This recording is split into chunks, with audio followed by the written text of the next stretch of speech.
윤 대통령이 지금 최우진 수사하는 말이 가상현사 이렇게 말씀하시는데 사실은 민주주의 교과서 같은 얘기를 하는 거예요, 지금. 왜냐면은 야당이 입법 폭주, 입법 독재 얘기를 하잖아요. 국가기관, 정부의 기능 마비, 국가기관의 무력화 얘기를 하잖아요.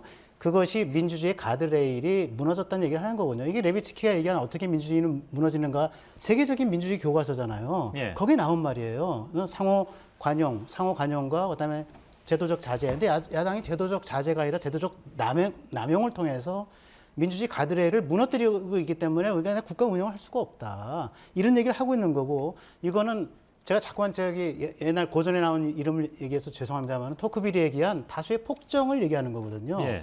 그리고 이 다수의 폭정이 왜 벌어졌느냐? 결국 국회에서 50 플러스 알파의 엄청난 50% 플러스 알파의 엄청난 다수 의석을 갖고 있는 정당이 존재하니까 벌어지는 일이란 말이에요. 이거 동의하시잖아요. 예. 동의하는 근데 아니, 동의 안 합니다. 계속 하자면 예, 동의 안 하셔도 저는 조금 더 말씀하세요. 간단하게 말씀을 드릴게요. 이 다수의 폭정이 멈춰지려면 어떻게 되느냐? 결국 협치가 제도화되는 연정이 제도화되는 다수당이 제도화되는 제도를 만들어. 그래서 개헌을 하자는 얘기를 꺼낸 거라고 저는 보는 거예요. 저는 민주주의 교과서를 얘기하고 있다 예. 이렇게 생각합니다. 아니 이건 되게 중요한 질문이었어요. 제가 좀 네, 말씀하세요. 예, 말씀을 드려야 될 것 같은데. 그러니까 윤석열 대통령은 주관적으로 그렇게 생각하는 것 같아요.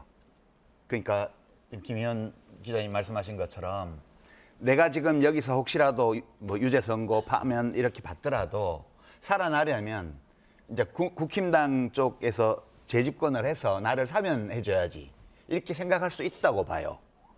그리고 그거는 매우 현실적인 생각이에요. 그거 말고는 나올 길이 없어요, 제가 보기에는. 그러면 그걸 목표로 잡았으면요. 예. 목적 합리적인 행동을 해야 돼요. 목적 합리적인 행동이요. 윤석열 대통령의 행동에서 제일 뚜렷한 특징이 목적 합리성이 없는 거예요. 예. 지금 헌법재판소 하는 저 모든 말들, 그다음에 지지층을 권리시키기 위해서 하는 모든 행동들, 변호인단 포함해가지고요. 예. 이게 목적 합리성이 없어요. 그렇게 하려면 국힘당이 이 탄핵의 늪을 빨리 빠져나와가지고 정치적으로 재기해서 대선에서 이길 수 있는 기반을 만들어줘야 되잖아요. 근데 지금 하고 있는 모든 행위는 그 목표를 해쳐요. 그러니까 이제 이번 대선 만약 탄핵이 인용되어서 조기 대선을 하게 되면 예. 후보들이 나와서 그 논쟁을 할 겁니다. 대통령 되시면 사면 복권할 거예요? 윤석열 대통령?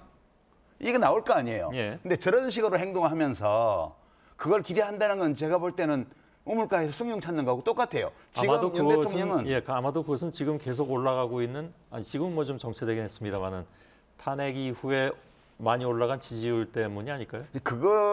그게 정치를 모르는 거죠. 예. 정치를 좀 아는 사람이면 최근의 여론조사 데이터가 어떻게 나왔다는 건 금방 알아요. 뿐만 아니라 뭐 한 가지만 덧붙이면 레비츠키 책을 아까 인용을 하셨는데 그 책의 제일 중요한 내용이 독재자 알아보는 일람표예요. 체크리스트요.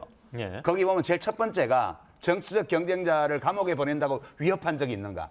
실제 시도한 적이 있는가? 이게 체크리스트 맨 앞에 나오는데 예. 윤석열 대통령이 취임하자마자 계속 한 일이 그거예요. 그러니까 그 책의 그 체크리스트에 따르면 히틀러와 유사한 사람이에요. 윤석열 대통령은.